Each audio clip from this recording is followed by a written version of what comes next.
ஆண்டவரும் இரட்சகருமாகிய இயேசு கிறிஸ்துவின் நாமத்தினாலே மீண்டும் ஒருமுறை கூட காட் கோசிஸ் மினிஸ்ட்ரிஸ் மூலமாக இந்த கால வேளையில் உங்களை சந்திப்பதில் பெரும் மகிழ்ச்சி அடைகிறேன். ஆண்டவருடைய பெரிதான கிருபையினாலே 6 மாதங்களை கடந்து 7வது மாதத்தினை காண செய்த தேவனுக்கு கோடான கோடி ஸ்தோத்திரமும் கனமும் மகிமையும் உண்டாவதாக. கடந்த நாட்களிலே தேவனாகிய கர்த்தர் நாம் அனுபவித்த பாடுகளை அறிந்திருக்கிறார். அதை தாங்க பலனையும் தந்திருக்கிறார். அதனால் உண்டான மகிமையையும் மேன்மையையும் வரப்போகிற நாட்களில் நமக்கு நிச்சயமாக உண்டாக போகிறது. நம்முடைய சூழ்நிலைகள், தனிப்பட்ட வாழ்க்கையில் இருக்கிற நெருக்கங்கள் ஒரு விதத்தில் அழுத்தி கொண்டிருக்கலாம். ஆனாலும் தேவனுடைய வார்த்தை சொல்லுகிறபடியே கர்த்தர் ஏற்ற காலத்தை வைத்திருக்கிறார். அந்த ஏற்ற காலத்தை இந்த நாட்களிலே நாம் நிச்சயம் காணப்போகிறோம். என்னோடு சேர்ந்து தேவனை நம்பி அவருடைய நாமத்தினாலே காத்திருங்கள். நிச்சயம் வெற்றி சிறப்போம். கர்த்தருடைய முழுமையான ஆசீர்வாதங்களை பரிபூர்ணமாக பெற்றுக்கொள்ள நீங்கள் ஆயத்தமுள்ளவர்களாக இருப்பீர்கள் என்று விசுவாசிக்கிறேன். கர்த்தர் தாமே இந்த மாதத்திலே நம்மையும் நம் குடும்பத்தினரையும் வெற்றி சிறக்க செய்வாராக. ஆமென்.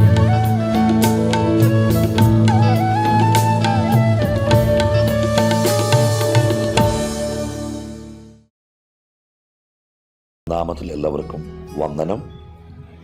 ഈ ശബ്ദം ശ്രവിക്കുന്ന എല്ലാ പ്രിയപ്പെട്ടവരെയും കർത്താവ് അനുഗ്രഹിക്കട്ടെ. ഗോഡ്സ് ഹോസീസ് മിനിസ്ട്രിയുടെ ഡയറക്ടറായിരിക്കുന്ന ദേവദാസൻ തോമസ് അവറുകൾ, മറ്റ് ശ്രേഷ്ഠന്മാരായ കർത്തൃദാസന്മാർ, എല്ലാവർക്കും വന്ദനം. അപ്പോസ്തലനായ പൗലോസ് കൊരിന്ത്യർക്ക് എഴുതിയ 2ാം ലേഖനം, അതിൻ്റെ 12ാം അധ്യായം 8, 9, 10 വാക്യങ്ങൾ നമുക്ക് ചില മിനിറ്റുകൾ ധ്യാനിക്കാം. 12ാം അധ്യായം 8ാം വാക്യം തുടങ്ങുന്നത് ഇങ്ങനെയാണ്: അത് എന്നെ വിട്ടു നീങ്ങേണ്ടതിന് ഞാൻ 3 വട്ടം കർത്താവിനോട് അപേക്ഷിച്ചു. അവൻ എന്നോട്, എൻ്റെ കൃപ നിനക്ക് മതി, എൻ്റെ ശക്തി ബലഹീനതയിൽ തികഞ്ഞു വരുന്നു എന്ന് പറഞ്ഞു. ആകയാൽ ക്രിസ്തുവിൻ്റെ ശക്തി എൻ്റെ മേൽ ആവസിക്കേണ്ടതിന് ഞാൻ അതിസന്തോഷത്തോടെ എൻ്റെ ബലഹീനതകളിൽ പ്രശംസിക്കും. 10ാമത്തെ വാക്യം: അതുകൊണ്ട് ഞാൻ ക്രിസ്തുവിന് വേണ്ടി ബലഹീനത, കയ്യേറ്റം, ബുദ്ധിമുട്ട്, ഉപദ്രവം, ഞെരുക്കം എന്നിവ സഹിപ്പാൻ ഇഷ്ടപ്പെടുന്നു. ഞാൻ ബലഹീനനായിരിക്കുമ്പോൾ തന്നെ ശക്തനാകും. പൗലോസ് വ്യക്തതയോടുകൂടി 10ാം വാക്യത്തിന്റെ അവസാനം പറഞ്ഞിരിക്കുന്ന കാര്യങ്ങൾ,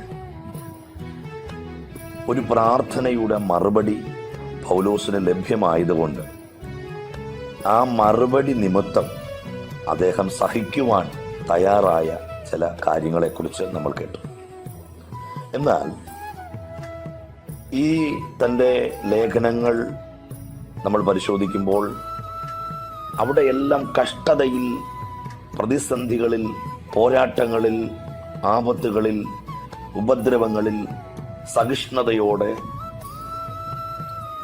സഹിച്ച മനുഷ്യൻ ഈ പുസ്തകം അവസാനിക്കുമ്പോൾ അദ്ദേഹം പറയുക, എന്നെ വിട്ടത് നീങ്ങണം. 3 വട്ടം ദൈവത്തോട് ചോദിക്കുക. പക്ഷെ ചോദിച്ചതിനുള്ള ഒരു മറുപടി അല്ല ദൈവം കൊടുക്കുന്നത്. പക്ഷെ ചോദിച്ച ചോദ്യത്തിലും അധികമായ ഒരു വലിയ മറുപടി. ചോദിച്ചതൊന്ന്, ദൈവം നൽകി കൊടുത്തതൊന്ന്. നമ്മൾ സിസ്റ്റമാറ്റിക്കായിട്ട് വചനം പഠിക്കുമ്പോൾ 8ാം വാക്യം ചോദ്യം, 9ാം വാക്യം ഉത്തരം, 10ാം വാക്യം ഉത്തരം കേട്ട പൗലോസിന്റെ പ്രതികരണമാണ്. ഒന്നുകൂടെ ഞാൻ ആവർത്തിക്കുന്നു. 2 കൊരിന്ത്യർ ലേഖനം 12ാം അധ്യായം 8ാം വാക്യം പൗലോസിന്റെ ചോദ്യവും, 9ാമത്തെ വാക്യം ദൈവത്തിങ്കിൽ നിന്നുള്ള പൗലോസിന് വേണ്ടിയുള്ള മറുപടിയും, 10ാം വാക്യം മറുപടി കേട്ട പൗലോസിന്റെ പ്രതികരണവുമാണ്. പ്രിയപ്പെട്ടവരെ, എന്നെ ശ്രദ്ധിക്കുന്ന ദൈവദാസന്മാരെ, ദൈവമക്കളെ, നമ്മൾ ദൈവത്തോട് ചോദിക്കുന്ന ചോദ്യം ശ്രദ്ധിക്കുന്ന ഒരു ദൈവമുണ്ട്. നമ്മൾ ദൈവത്തോട് യാചിക്കുന്ന യാചന കേൾക്കുന്ന ഒരു ദൈവമുണ്ട്. നാം ദൈവസന്നിധിയിൽ നിലവിളിക്കുന്ന നിലവിളി ശ്രദ്ധിക്കുന്ന ഒരു ദൈവമുണ്ട്. അതുകൊണ്ട് തന്നെ പറയുന്നു വചനം, എളിയവരുടെ നിലവിളിക്ക് ചെവി പൊത്തിക്കളയാത്ത ദൈവം. കർത്താവിൻ്റെ കണ്ണ് നീതിമാന്മാരുടെ മേലും അവരുടെ പ്രാർത്ഥനയ്ക്ക് ദൈവത്തിൻ്റെ ചെവി തുറന്നിരിക്കുന്നു. അപ്പോൾ നമ്മെ അറിയുന്ന, നമ്മെ കാണുന്ന, നമ്മുടെ അവസ്ഥകൾ വ്യക്തമായി നന്നായി അറിയുന്ന ഒരു ദൈവം നമുക്കുണ്ട് എന്നുള്ള ഉത്തമമായ ഉറപ്പും ബോധ്യവും ആ ഒരു ദൃഢമായ ധൈര്യവും നമുക്കുണ്ടാവണം. അതുകൊണ്ട് തന്നെയാണല്ലോ യോശുവയോട് ദൈവം പറയുന്നത്, മോശ മരിച്ചു കഴിഞ്ഞ് അനന്തരമുള്ള കാര്യങ്ങളിലേക്ക് അദ്ദേഹത്തെ ദൈവം നിയോഗിക്കുമ്പോൾ, ദൈവം അദ്ദേഹത്തെക്കുറിച്ചുള്ള പദ്ധതികൾ പ്ലാൻ ചെയ്യുമ്പോൾ അദ്ദേഹത്തിൻ്റെ ഹൃദയത്തിനകത്തൊരു ചിന്ത, എനിക്ക് മുമ്പിൽ ലീഡറായിട്ട് നിന്ന മോശയെ എറിയാൻ കല്ലെടുത്തവർ, മോശക്കെതിരെ വിരൽ ചൂണ്ടിയവർ, മോശക്കെതിരെ ആക്രോശിച്ചവർ, പിറുപിറുത്തവർ, ഈ ഒരു ജനതയെ മുൻപോട്ട് നയിക്കാൻ എനിക്ക് എങ്ങനെ കഴിയും? ആകെ പതറി, ആകെ തളർന്നു, മാനസികമായി വല്ലാത്ത അവസ്ഥകളിലായി.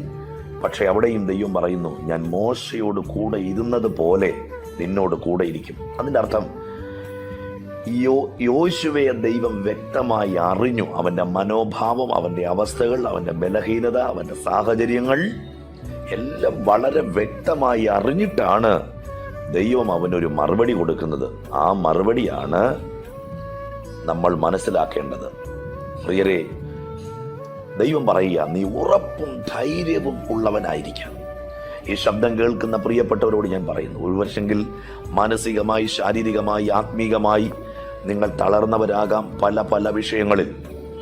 പക്ഷെ അവിടെ ദൈവം നിങ്ങളെ കാണുന്നു, ദൈവം നിങ്ങളെ അറിയുന്നു.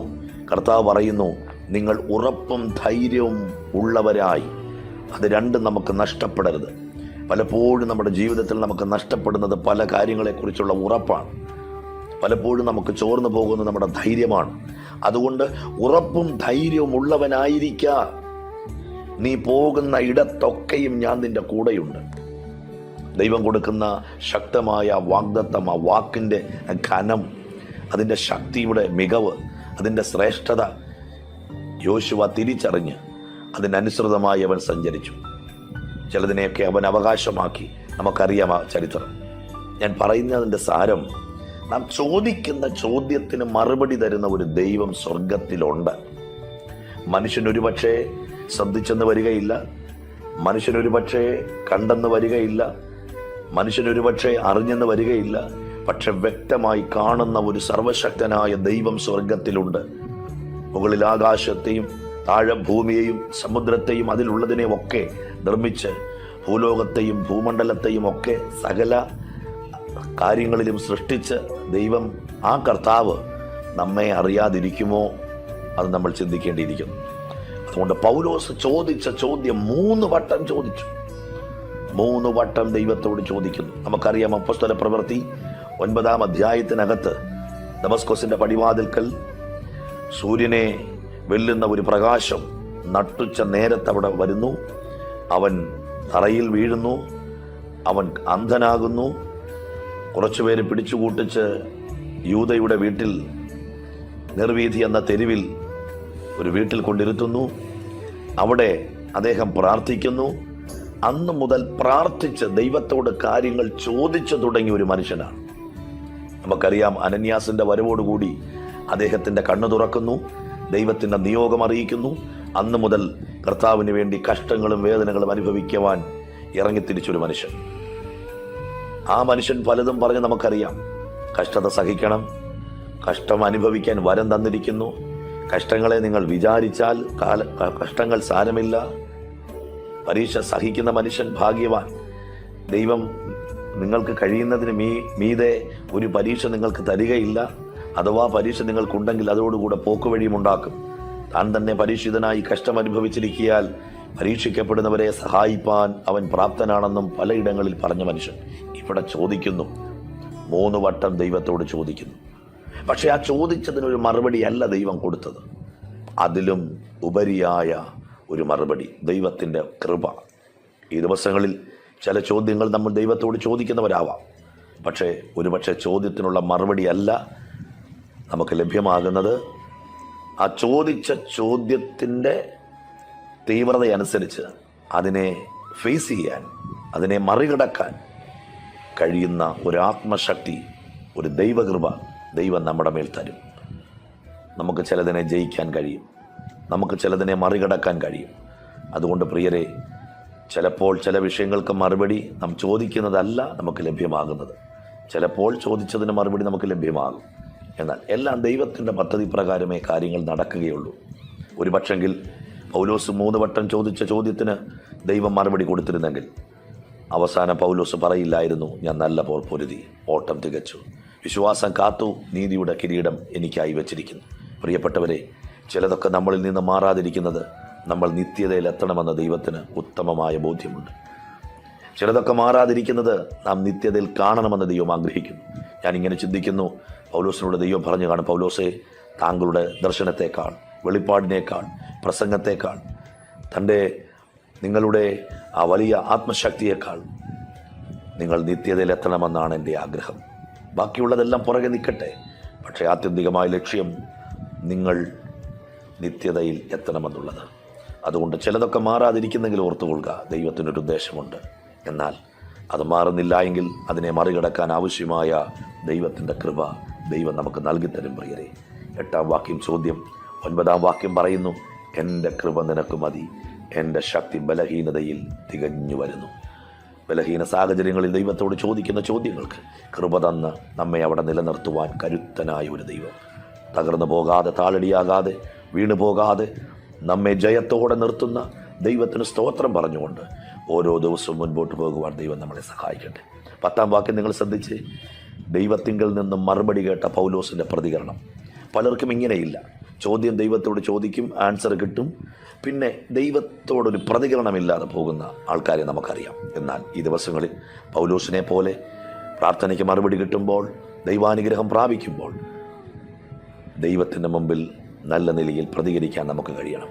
അദ്ദേഹം പറയുക, ദൈവം കൊടുത്ത മറുപടി കേട്ട പൗലോസിൻ്റെ പ്രതികരണം, അതുകൊണ്ട് ഞാൻ ക്രിസ്തുവിൻ്റെ ശക്തി എൻ്റെ മേൽ ആവസിക്കേണ്ടതിന് ഞാൻ അതിസന്തോഷത്തോടെ എൻ്റെ ബലഹീനതകളിൽ പ്രശംസിക്കും.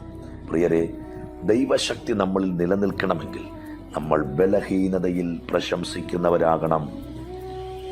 ദൈവാത്മാവിൻ്റെ സ്വാധീനം നമ്മളിൽ നിലനിൽക്കണമെങ്കിൽ നമ്മുടെ ബലഹീന സാഹചര്യങ്ങളിൽ നമ്മൾ കരുത്തോടെ, ഉറപ്പും ധൈര്യത്തോടെ നിൽക്കുന്നവരാകണം. അടുത്ത അദ്ദേഹം പറയുക, അതുകൊണ്ട് ഞാൻ, ഏതുകൊണ്ട്?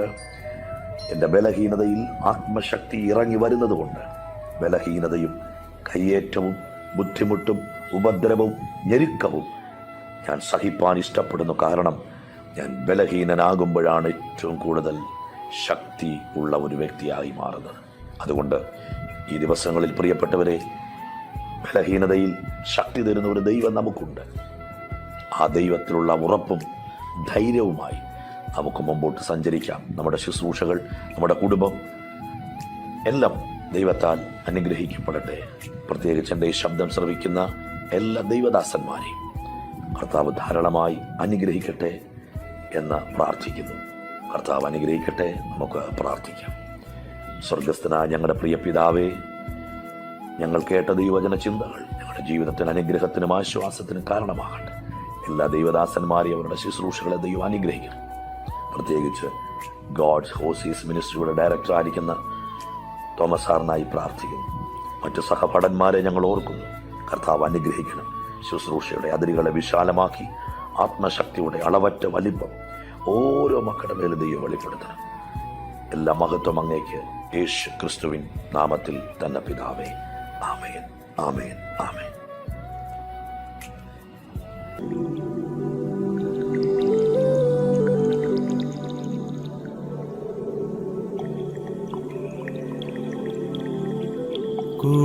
കൂടെയുണ്ടേശുവൻ കൂടെയുണ്ട്, കൂട്ടിനവൻ എന്നും കൂടെയുണ്ട്.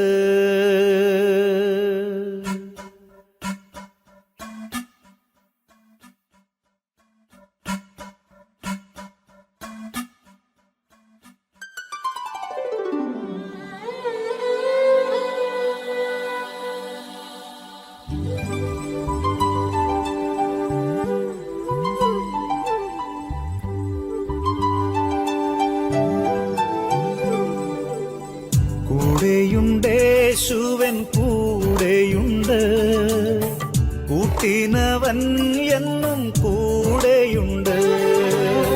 കൂടെയുണ്ടേശുവൻ കൂടെയുണ്ട്. കൂട്ടിനവൻ എന്നും കൂടെയുണ്ട്. കൂരിരുൾ താഴ്വരെ കൂടെയുണ്ട്. കൂട്ടാളിയായിട്ടൻ കൂടെയുണ്ട്. കൂരിരുൾ താഴ്വരെ കൂടെയുണ്ട്. കൂട്ടാളിയായിട്ടൻ കൂടെയുണ്ട്.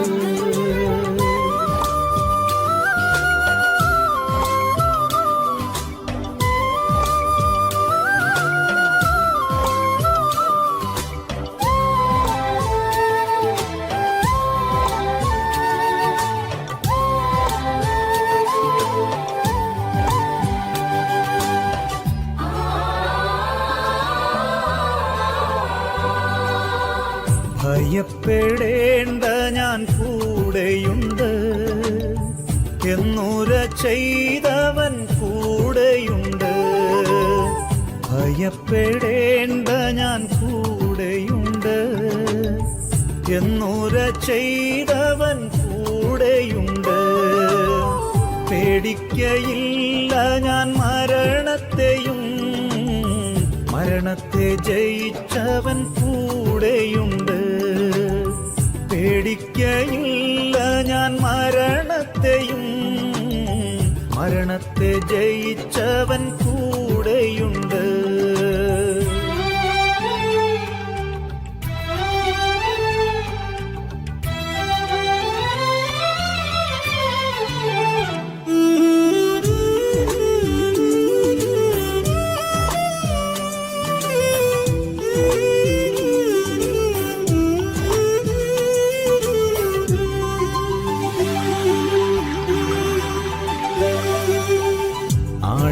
ആഴിയിന്നാഴത്തിൽ കൂടെയുണ്ട്.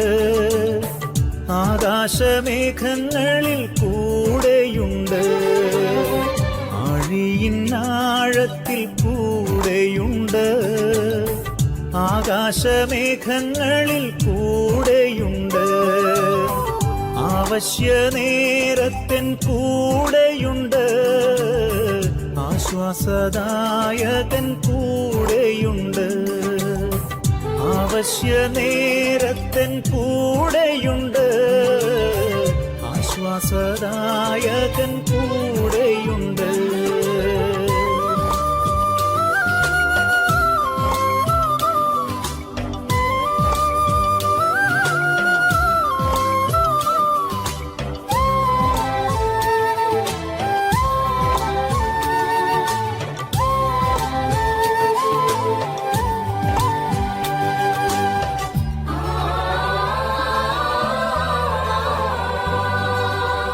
വെള്ളത്തിൽ കൂടി ഞാൻ കടന്നിടിലും. വെള്ളമെൻ മീതെ കവിയുകില്ല. വെള്ളത്തിൽ കൂടി ഞാൻ കടന്നിടിലും. വെള്ളമെൻ മീതെ കവിയുകില്ല. വെന്തു പോകില്ല ഞാൻ തീയിൽ നടന്നാൽ. എൻ താതൻ എന്നോടു കൂടെയുണ്ട്. വെന്തു പോകില്ല ഞാൻ തീയിൽ നടന്നാൽ. എൻ താതൻ എന്നോടു കൂടെയുണ്ട്.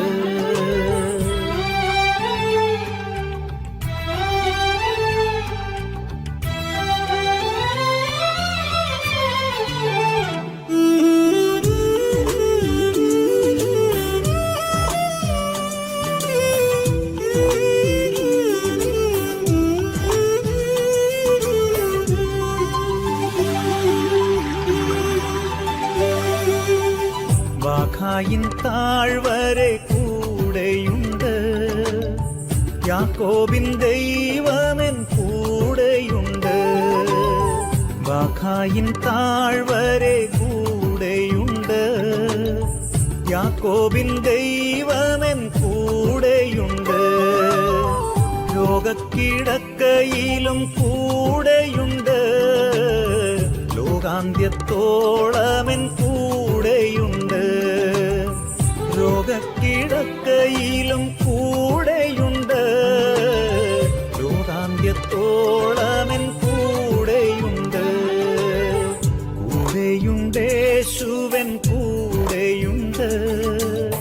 കൂട്ടിനവൻ എന്നും